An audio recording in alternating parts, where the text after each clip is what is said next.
Alright, it's time for another video. I might as well wade into this topic. So, a most fascinating thing happened. I'm going to be very intrigued to see how England's Euro campaign goes. But a most fascinating thing happened after the after England's loss to Iceland. And that is that Saka was the face. Bukayo Saka over here was the face of it the day after. Now, I don't particularly blame the media for that. Right, the media the media were given license to do so, quite frankly. With what transpired after the match, I decided to troll, as it were. I decided to venture into the these football fan streams after the match, and well, fascinating scenes were going on in there. I'm not saying the talking heads were blaming Saka, but the chat room was blaming Saka. Now that's fascinating to me. There's various reasons for that. A lot of people are putting club ahead of country because they're not actually English, so that's interesting. There's reasons for that. Of course, all the immigration has happened. A lot of people are not English in England, but anyway.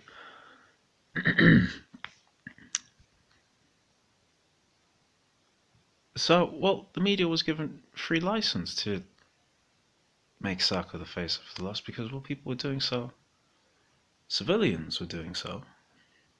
It could be trolls, but a lot of civilians are trolls anyway.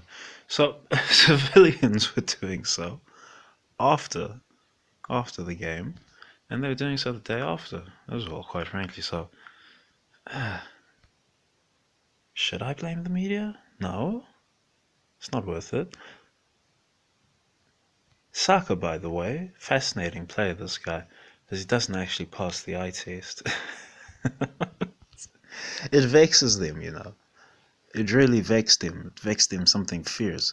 Because the player doesn't pass the eye test, doesn't have the takers, doesn't look like he got the takers foot, like what's going on over here.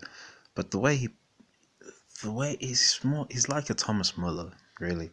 The way he approaches the game cerebrally. But you wouldn't get that from watching him play. Once in a while, you have to watch him over a whole season, maybe a few seasons. But, well, it vexed him. It really vexed him. It vexes the pundits as well. It vexes the rival fans. It vexes the pundits. It just vexed him because they've got Phil Foden over here who became Fold Foden against Iceland and Fold Palmer on the other side over there. His man decides to fold, and Harry Fold as always. His man decides to fold. Is the thing gonna change with Bellingham coming in? Who knows? Probably. But well, Saka's found himself in the interesting position as being cast as the black face of England right now.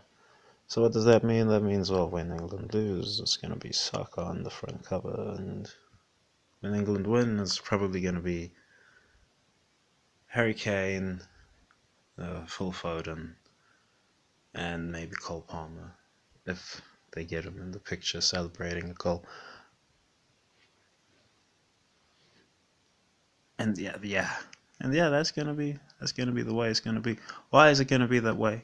They're not gonna do that with Bellingham, by the way. It's gonna be that way because the boy Saka, he got a lot of melanin. It is what it is. He got a lot of melanin, so he's the furthest from having the complexion for the connection, as it were.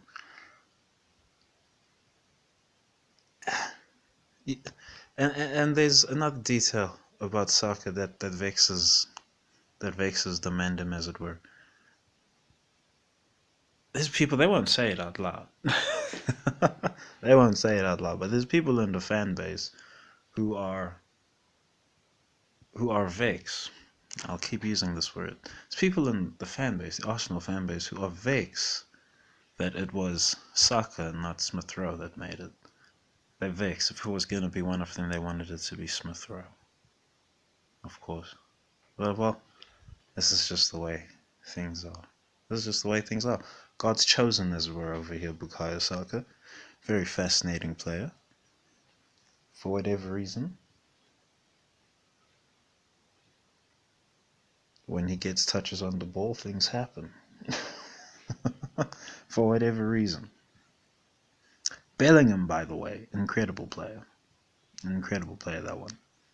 He's also gonna catch flack as the years go by because, well, he's not he don't have he's not pure, as it were. But anyway. anyway. Kobe Minu also gonna catch flack as the years go by because he's not gonna be removed from the position anytime soon. You see, in their ideal scenario, Bellingham and Rice would be each other, as it were. Bellingham plays in Rice's role, and Rice is the attacking mid, but that's just not going to happen, unfortunately. Foden might not even be worth it to start Foden when all is said and done, but anyway, that's for then. That's for then, and we'll see. We'll see how the Techers merchants fare for this Euros campaign. It's gonna be a fun one. Anyway, yeah. Let me get back to topic on this video. I don't want to blame the media for making Saka the face of it because the fans were doing so already. The fans done so already. Not the talking heads. None of the talking heads could do so and maintain their credibility. But the fans done so already. So why should I blame the media? That would be too easy.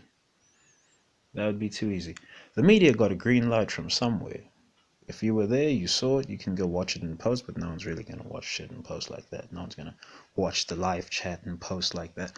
But, well, Demand them what doing their thing.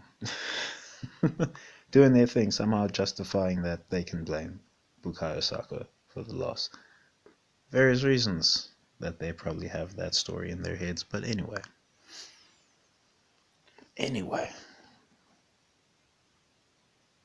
Yeah, I probably should end the video there. Thanks for watching, thanks for listening. Peace.